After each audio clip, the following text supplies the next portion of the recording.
골프가 좋은 이유 101가지 17번째 이야기. 우리 죽는 날까지 함께 가는 거야. 지인의 지인으로 알게 된 K는 인물도 훤칠했고 세련된 매너와 신중한 말투를 가진 패셔니스트였습니다. 골프에 대한 애착도 남달랐습니다. 수백만 원에서 1000만 원을 호가하는 한정판 스카티 카메룬 캐디백을 주로 사용했고, 집에는 희귀한 수제 클럽들을 소장한 작은 박물관 같은 공간이 있었습니다. 잠깐 K와 고정썸으로 골프를 쳤습니다. 라운드가 쌓여가며 K의 별명이 생겼습니다. 물론 K가 없을 때만 사용하는 애칭이었습니다. 언제나 220 혹은 전진 30이었습니다. 숟가락으로 밥을 퍼서 입으로 넣어주는 방법, 즉 손이 움직이는 구간별 벡터, 속도, 이동 거리가 사람마다 천차만별입니다. 수저를 잡는 법은 혹시 배웠는지 몰라도 움직임을 배우지는 않았으니까요. 골프도 그렇습니다. 설사 같은 스윙 이론을 배웠다 해도 사람마다 구현하는 방법은 정말 다르니까요. K는 임팩이 좋은 골퍼였습니다. 다른 말로는 임팩을 위해 하는 게 스윙이라는 신념을 가진 골퍼였습니다. 아이언샷이 좋았고, 다만 드라이버는 상대적으로 고민이 좀 있는 골퍼였죠. 임팩 존의 직선거리가 조금 짧다 보니 컨디션이 좋지 않은 날엔 드라이버 샷이 많이 죽었습니다. 물론 한 번도 죽지 않는 날도 있지만 그날은 K의 드라이버가 유별나게 많이 죽는 날이었습니다. K가 8번 홀 티샷을 날렸습니다. 100m는 똑바로 날아가던 공이 왼쪽 숲속에서 뭘 봤는지 거의 90도로 꺾이며 숲으로 사라졌습니다. 벌써 세 번째 티샷 미스였습니다. 그나마 빨간 말뚝이라 다행이었습니다. 불이 나게 카트를 몰고 간 K가 혹시나 싶은 마음에 해저드 말뚝 근처 자풀숲을 헤치기 시작했습니다. K의 공은 170m 근처에서 해저드 지역으로 들어갔지만 K는 220m 선상에서 공을 찾기 시작했습니다. 공을 찾지 못한 K가 4~5m 뒤쪽을 슬쩍 살핀 후 앞으로 달려가더니 230m 정도 되는 지점 부근을 살폈습니다. 참고로 K의 드라이버 거리는 잘 맞으면 220m 정도였습니다. 결국 공을 못 찾은 K가 괴팍하고 무섭게 만들어진 일본 전국시대 무사들이 쓰는 투구처럼 비장한 표정을 지으며 230m 지점에서 드롭을 하고 세 번째 샷을 쳤습니다. 잘 맞은 공은 그린에 안착했고 파 찬스를 맞이했습니다. 아깝게 펫이 빗나가며 보기, K가 아쉬운 탄성을 읊조렸습니다. K는 술에도 조예가 깊었고 미식가였습니다. 매번은 아니었지만 베풀 땐 좋은 술과 음식을 대접했습니다. 웬만한 이야기에는 적극적으로 참여하기보다는 듣는 편이었고, 가끔 자신과 다른 의견이 나와도 뚜렷하게 자신의 의견을 피력하는 경우가 적었습니다. 골프썸은 같은 자리에 있지만 사계절을 따라 모양과 색을 달리하는 나무처럼 급격한 움직임을 보이지는 않지만 어느 순간 되돌릴 수 없는 위치에 와 있는 걸 알게 되는 경우가 많습니다. 물론 몇십 년을 처음 모였던 썸 그대로 유지하는 경우도 있습니다. 어느 날 Y가 먼저 썸을 떠났습니다. 그 자리는 새로운 사람으로 채워졌고 얼마 후 또 한 명이 떠나며 썸은 깨졌습니다.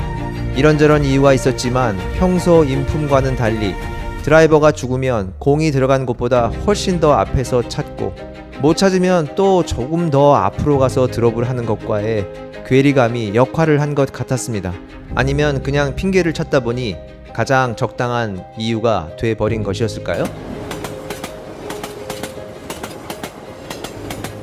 P는 얌전한 외모였지만 골프를 치며 보스 기질이 강한 남자라는 걸 알게 된 사람이었습니다.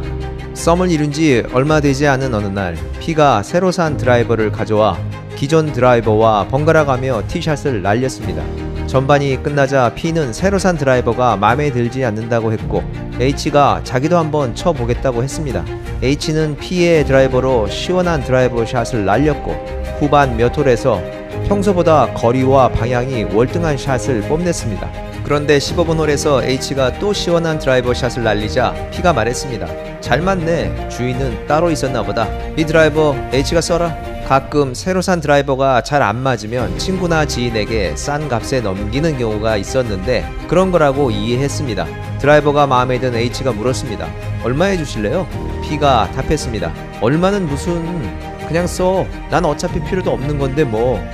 100만 원도 훨씬 넘는 채였는데, 비닐을 방금 벗긴 채였는데 이미 P가 어떤 스타일이었는지는 알고 있었지만 모두 놀랐습니다.